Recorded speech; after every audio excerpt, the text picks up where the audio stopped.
Olá!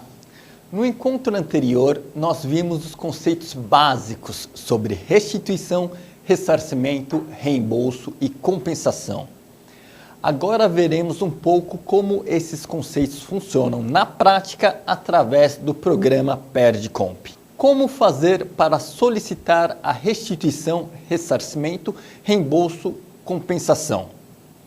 Via de regra, o caminho normal para solicitar a restituição, ressarcimento, reembolso ou compensação é através do programa PERDComp. Onde encontro esse programa? Você encontra esse programa na própria página da Receita Federal, na opção Download de Programas. No programa PERDComp, você terá de preencher as informações detalhadas sobre o seu crédito e, no caso de uma declaração de compensação, as informações do débito que você pretende compensar. Eu não tenho a pretensão de explicar o preenchimento do PERDComp, pois isso provavelmente demoraria alguns dias.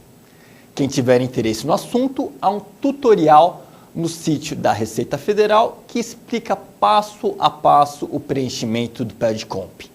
Bom, então para fazer uma compensação é só transmitir o PERDComp e pronto? Não. No caso das declarações de compensação, é necessário que o contribuinte também declare em DCTF que efetuou a compensação, informando inclusive o número do PERDComp ou do processo administrativo em que realizou a compensação. Muitas vezes, o contribuinte transmite o PERDComp e, depois de um tempo, ele vai para o CAC reclamando que o débito continua em aberto. Isso ocorre quando a informação do débito na DCTF e na PERDComp são divergentes, ou seja, o contribuinte declarou na DCTF um débito com determinado código de receita e período de apuração e no PERDComp declarou um débito com outro código de receita ou período de apuração, diferente dos informados na DCTF. Neste caso, o contribuinte deverá retificar a declaração que tenha a informação incorreta, seja a DCTF ou a PERDComp. Em situações excepcionais, o PERDComp às vezes demora um pouco para ser processado. Isso ocorreu, por exemplo, em 2011, no começo de 2011, quando foi alterada uma versão do sistema e os débitos compensados permaneceram em aberto no CIEF por um tempo um pouco maior do que o normal. Nesses casos, se o contribuinte necessitar de uma certidão negativa de débitos, mediante a comprovação da existência desses débitos na declaração de compensação, os débitos não deverão representar óbice à emissão da certidão negativa de débitos. Outro problema que ocorre com frequência é quando o contribuinte compensa débitos de auto de infração. Como esses débitos não são controlados pelo sistema CIEF, eles continuam em aberto e será necessária uma intervenção de um servidor da Receita para identificar o débito do PERDComp ao débito controlado no processo de auto de infração.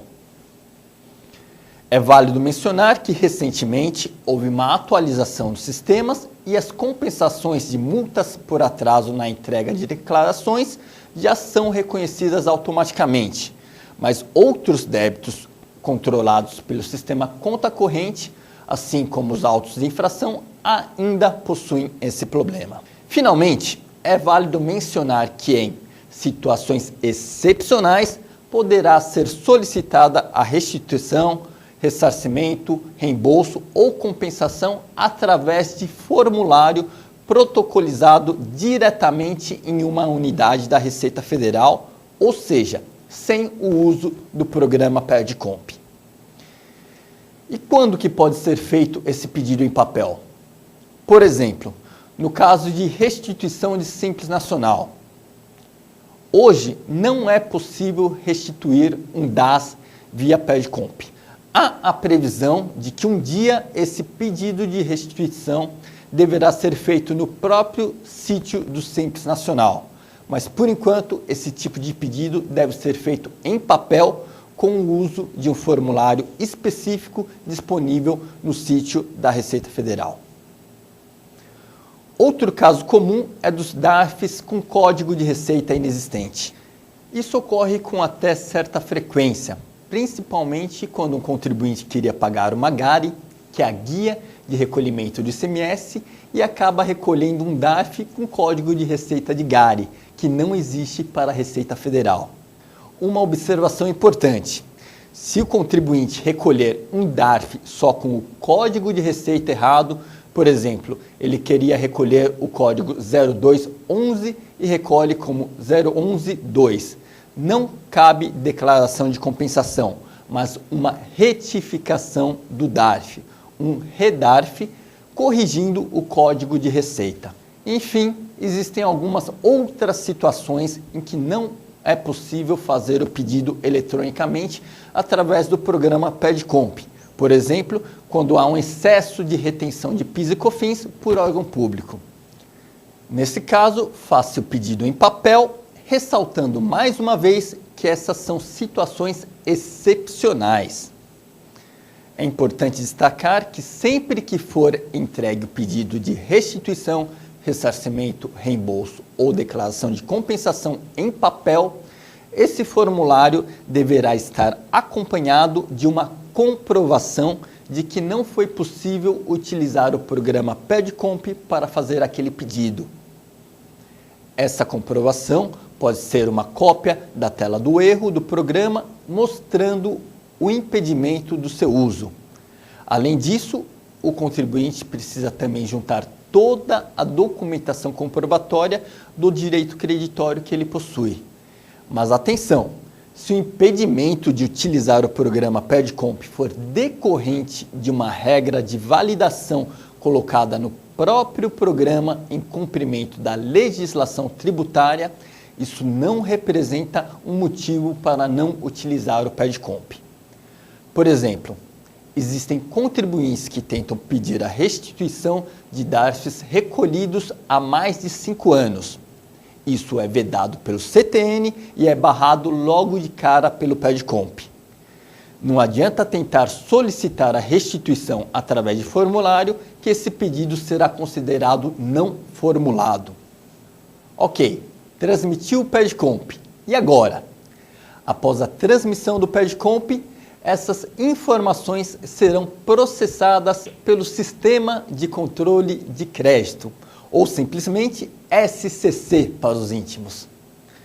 Para os pedidos de restituição, ressarcimento e reembolso, o SCC irá criar um processo eletrônico em que será analisado se o pedido do contribuinte é procedente ou não.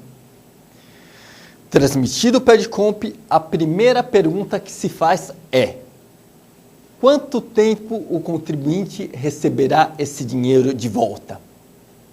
A resposta é: não temos um prazo determinado. Muitas vezes, o próprio SCC consegue analisar o pedido do contribuinte e concluir se ele deve ser deferido ou não. Por exemplo, no caso de um pagamento em duplicidade, normalmente o SCC consegue sozinho verificar se aquele recolhimento realmente não era devido e faz automaticamente a restituição na conta bancária do contribuinte, sem nenhuma participação de um funcionário da Receita. Já em outras situações, dependendo do histórico do contribuinte, do tipo do direito creditório, pode ser necessária a realização de uma diligência, ou seja, um fiscal tem que ir até a empresa para verificar a existência ou não daquele crédito do contribuinte contra a Receita. Portanto, não há um prazo certo para a conclusão desses pedidos. O certo é que o contribuinte será notificado caso o seu pedido seja negado ou receberá o dinheiro na sua conta caso o seu pedido seja considerado procedente. Não adianta o contribuinte comparecer à Receita para pedir agilidade na análise do pedido, pois, como eu disse, normalmente esse pedido não depende de nenhuma atitude do servidor. O importante é que o contribuinte deixe sempre atualizados os seus dados bancários e principalmente os seus dados de domicílio fiscal.